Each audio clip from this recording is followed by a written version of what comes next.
Hello friend, welcome to Cinetel. आज हम आपको सुनाएंगे Hollywood movie flight of the Phoenix की कहानी। चलिए कहानी शुरू करते हैं। फिल्म की शुरुआत होती है मंगोलिया की गोबी डेजर्ट में, जहां एक ऑयल ड्रिलिंग कंपनी ने कुछ अमेरिकन वर्कर्स को हायर किया हुआ था। उन्हें इस प्रोजेक्ट पे काम करते हुए महीना हो चुके थे और इसमें मिलियंस ऑफ डॉलर्स खर्च भी हो चुका था, लेकिन अब तक उन्हें तेल नहीं मिला था, जिससे कंपनी को बहुत नुकसान हो रहा था, जिसके कारण मजबूरन इस कंपनी को समय से पहले ही इस प्रोजेक्ट को बंद करना पड़ा। इसके बाद कंपनी एक पायलट फ्रैंक उसके सहयोगी एजे को वर्कर्स को ले आने के लिए डेजर्ट में भेजते हैं, लेकिन वहां का एकमात्र महिला कर्मचारी केली हेडबिस का इस डिसीजन से नाखुश थे। वो विरोध करने लगते हैं, लेकिन उनका बॉस यान उनको शांत करते हैं, उसको सहयोग करने के लिए बोलते हैं। इसके बाद पायलट फ्रैंक सब स्टाफ को अपना सामान पैक करने के लिए और प्लेन में चढ़ने के लिए बोलते हैं। वो बोले कि प्लेन पहले बेजिंग जाएगा, उसके बाद दूसरा फ्लाइट से सब घर जाएगा। सब पैक हो जाने के बाद एक अनजान आदमी जिसका नाम है एलियट, वो आते हैं, पूछते हैं क्या वो उनके साथ जा सकते हैं। पता चलता है कि ये आदमी दुनिया घूम रहा है, अभी कुछ दिन पहले डेजर्ट में आया था। फ्रैंक और उसके सहयोगी थोड़ा हिचकिचाने के बाद उनको प्लेन में चढ़ने देते हैं। अगले सीन में प्लेन टेक ऑफ करते हैं, लेकिन थोड़ा देर बाद ही दिक्कत शुरू हो जाती है। एक बड़े सैंडस्टॉर्म प्लेन के ऊपर आते हैं। प्लेन तेजी से हिलने लगता है। फ्रैंक प्लेन को सुरक्षित जगह में ले जाने का पूरा कोशिश करते हैं, लेकिन उसका कोई फायदा नहीं होता। कुछ देर बाद प्लेन का पिछला हिस्सा एक चट्टानों से टकरा जाते हैं, जिससे पीछे का दरवाजा खुल जाते हैं। इसके कारण सामान के साथ साथ एक वर्कर्स भी बाहर गिर पड़े और कोई रास्ता ना देखकर Frank middle of the desert में इमरजेंसी लैंडिंग करते हैं। लैंडिंग के बाद पता चलता है कि और भी 2 वर्कर्स का जान चला गया। प्लेन लगभग पूरी तरह नष्ट हो चुका था, लेकिन शुक्र है कि कुछ इक्विपमेंट और तेल पूरी तरह सुरक्षित है। जब तूफान शांत हो जाता है तो वो लोग बाहर निकलते हैं। उनको ये जानकर सदमा लगता है कि वो लोग एकदम सुनसान जगह में फंस चुकी है। वो उनका सामान को जांच करते हैं और देखते हैं कि उसके बाद 30 दिन के लिए खाना और पानी मौजूद है। एक आदमी जेरेमी कहते हैं कि वो लोग को रेगिस्तान पार करके मदद लेना चाहिए, और एक आदमी रेडी कहते हैं कि उन्हें अपना सटीक लोकेशन पता नहीं है और वो लोग मैग्नेटिक माउंटेन से घिरा हुआ है। कंपास भी सही तरह काम नहीं करेगा। उसके ऊपर जुलाई का महीना है, जो रेगिस्तान में सबसे गर्म समय माना जाता है। काफी चर्चा के बाद ग्रुप हिलल मदद का इंतजार करने लगते हैं। वो रात को खाना खाते हैं और प्लेन के अंदर सोने चले जाते हैं। आधी रात को ग्रुप का सबसे यंग लड़का बाहर निकलते हैं टॉयलेट करने के लिए, लेकिन वापस लौटने के समय उसका पैर एक पत्थर से टकराता है, जिससे वो गिर जाता है। घने सैंडस्टॉर्म की वजह से उसको कुछ दिखाई नहीं देता। वो अपने साथियों को बुलाने की कोशिश करते हैं, लेकिन किसी को सुनाई नहीं देता। अगली सुबह ग्रुप को पता चलता है कि वो लड़का गायब है। ये सबको चिंतित कर देता है, खासकर उसके सबसे अच्छे दोस्त एलेक्स को। लेकिन मौसम खराब होने के कारण वो लोग उसे ढूंढने का फैसला नहीं लेते। बाद में केली और फ्रैंक के बीच एक निजी बातचीत होती है।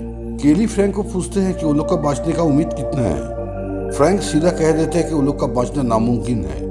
उसे लगता है कि रेगिस्तान इतना विशाल है, कोई लोग का नोटिस नहीं करेगा। कुछ घंटे बाद बाकी ग्रुप को भी यही लगता है कि वो लोग के पास मदद नहीं आएगा और वो लोग को यही मरना पड़ेगा।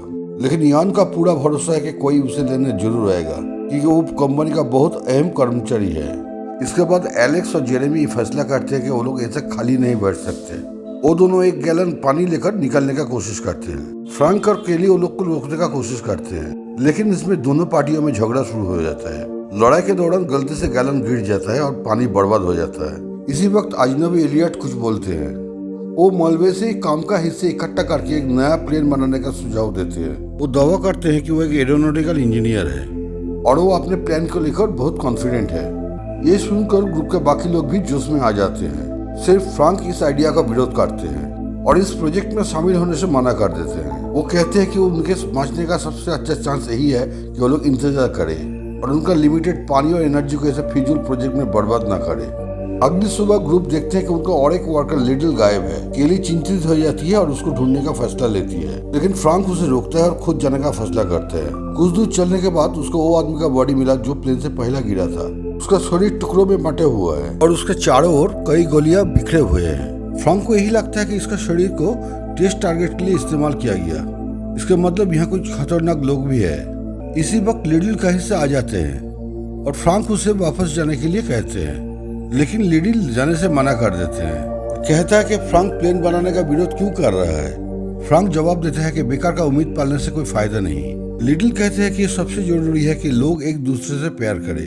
और अगर ये संभव नहीं है तो कम से कम उन्हें उम्मीद तो रखना चाहिए, और उम्मीद भी नहीं है तो उन्हें कुछ न कुछ तो करना चाहिए। ये सुनकर फ्रैंक आखिरकार प्लेन बनाने में राजी हो जाते हैं और लिटिल को उसके साथ आने के लिए कहते हैं। दोनों एक साथ वापस आते हैं और फ्रैंक कहते हैं कि वो अपना मत बदल लिया है।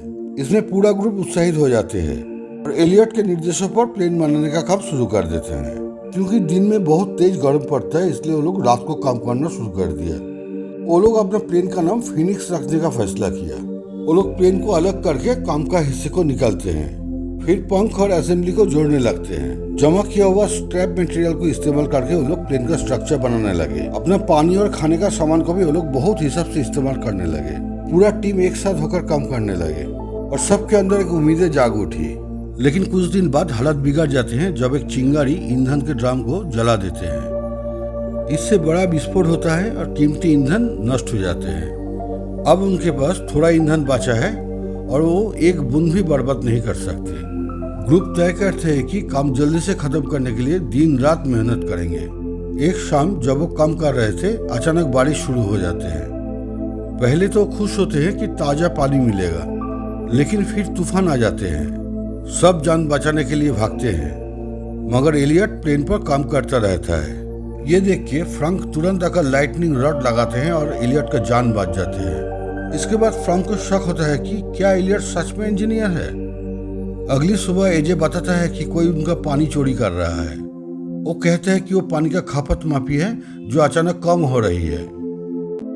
एलियट आके कहते हैं कि उसने चोरी की क्योंकि वो ज्यादा काम कर रहा है और उसको ज्यादा पानी भी चाहिए था।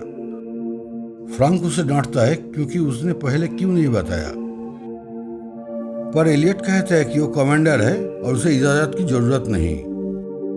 पूरे ग्रुप को उसका बर्ताव पसंद नहीं आया, लेकिन वो लोग मजबूर थे। एक दिन ग्रुप को पास में ही कुछ मंगोल्स का कैंप दिखाई देते हैं। फ्रैंक को डर है कि वो लोग डाकू भी हो सकते हैं, लेकिन बाकी लोग उनसे मदद मांगने का फैसला करते हैं। एजे, एलेक्स और यान इस काम के लिए तैयार होते हैं, जबकि फ्रैंक पीछे बंदूक लेके छुप जाते हैं। यान, जो लोकल भाषा जानते हैं, वो मंगोल से बात करते हैं। तब एलेक्स देखते हैं कि एक मंगोल के हाथ में उनका मरे हुए दोस्त का घड़ी है। वो घबरा जाते हैं और अपने ग्रुप को ये बात बताते हैं, पर तभी एक मंगोल उसे गोली मार देते हैं। ये देखकर फ्रैंक पूरा एक्शन में आ जाते हैं और गोलीबारी शुरू कर देते हैं। वो सारे डाकुओं को मार देते हैं सिवाय एक को जो भाग जाता है। वो लोग एलेक्स को कैंप में ले आकर इलाज शुरू करते हैं, लेकिन एलेक्स मर जाते हैं। अगले सुबह रेगिस्तान में केली को एक घायल डाकू दिखता है जो उससे मदद की भीख मांग रहा था। आखिरकार वो लोग उसे कैंप में ले आते हैं। कुछ लोग कहते हैं कि उसे मार देना चाहिए ताकि कोई खतरा न रहे, जबकि बाकी लोग उसे जिंदा रखना चाहते थे ताकि उससे कोई रास्ता पता चल सके। पर इससे पहले कि कोई फैसला हो, एलियट अचानक आके उस डाकू को गोली मार देते हैं। इससे फ्रैंक बहुत गुस्सा हो जाते हैं और इस काम के लिए उसको डांटता रहता है, लेकिन एलियट भी चुप नहीं रहता। वो सब दोष फ्रैंक पर डाल देते हैं। वो कहते हैं कि पायलट की गलत फैसलों की वजह से वो लोग आज इस जगह में फंसे हैं। ये सुनने के बाद फ्रैंक का गुस्सा फूट पड़ता है और वो एलियट को मारना शुरू कर देते हैं। अगले सीन में एलियट प्लेन के अंदर होते हैं और बाकी लोग उसके पास आते हैं। वो कहता है कि अब वो उन पर भरोसा नहीं कर सकता और वो काम छोड़ने का फैसला करता है। जब पूरा ग्रुप उसे मनाने की कोशिश करते हैं तब वो सबसे माफी की मांग करते हैं। सब लोग माफी मांग लेते हैं, पर एलियट अब भी संतुष्ट नहीं होता। वो फ्रैंक से पूछता है कि यहाँ किसका हुकूमत है। फ्रैंक हिचकिचाए हुए कहता है कि एलियट की है। फ्रैंक भी अपना पहले बर्ताव के लिए माफी मांगते हैं। कहता है कि उसका कंट्रोल खो गया था। कुछ दिनों बाद एलियट कहता है कि प्लेन अब पूरी तरह से तैयार है। कुछ लोग ये बात सुनकर बहुत खुश होते हैं और अपना पैकिंग शुरू कर देते हैं। इस बीच फ्रैंक को एलियट की बैकपैक से कंपनी का ब्रोशर मिलता है, जो कंपनी में एलियट काम करता है। उसे यह देखकर झटका लगता है कि एलियट असली इंजीनियर नहीं है, बल्कि एक मॉडल एयरक्राफ्ट डिजाइनर है। वो गुस्से से एलियट का सामना करते हैं, लेकिन एलियट का पूरा भरोसा है कि उसका प्लेन उड़ेगा। वो कहता है कि प्लेन उड़ने का प्रिंसिपल बस एक मॉडल और एक असली प्लेन के लिए एक ही जैसा होते हैं।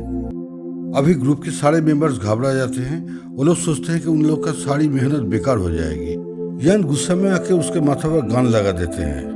समय और ईंधन दोनों बर्बाद करने के लिए उसे बहुत डांटते हैं, लेकिन फ्रैंक आके उसे ट्रिगर दबाने से रोकते हैं। उसी समय एक तेज तूफान चले आते हैं और प्लेन ऊपर उठने लगते हैं। ये देख के सबका उम्मीद जाग जाती है। और वो इसे एक और मौका देने का फैसला करते हैं। लेकिन जैसे ही तूफान गुजरता है उन लोगों को प्लेन रेत में दबा हुआ मिलता है। कुछ ही पलों पहले जो उम्मीद थी अब वो टूट चुकी है। सब हार मानने लगते हैं। ऐसा लगता है कि उन्होंने अपना किस्मत को कबूल कर ली, लेकिन फ्रैंक हार मानने से इनकार कर देते हैं और सबको एक आखिरी कोशिश करने के लिए प्रेरित करते हैं। वो लोग प्लेन को रस्सी से खींचने का फैसला करते हैं।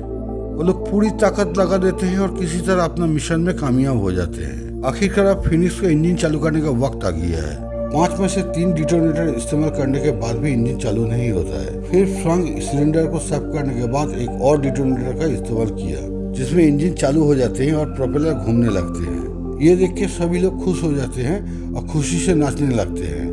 फ्रैंक ने सबको विंग्स में लेट जाने के लिए कहते हैं। असल में ये अस्थायी प्लेन में सिर्फ कॉकपिट है और बाकी सबको विंग्स पर लगे हैंडल को पकड़कर लेटना होगा। लेकिन जब भी उन्होंने उड़ान भरते हैं एक साथ बहुत डाकू चले आते हैं। प्लेन आगे बढ़ते हैं जबकि डाकू घोड़ा पर उनका पीछा करते हैं। इस महत्वपूर्ण पल में फ्रैंक प्लेन को आगे ले जाकर पहाड़ी से नीचे गिरा देते हैं। प्लेन नीचे गिरने के बाद फिर हवा पकड़ लेते हैं, फिर ऊपर उठ जाते हैं। इसके बाद प्लेन रेगिस्तान को पार करते हुए शहर की तरफ चलते हैं।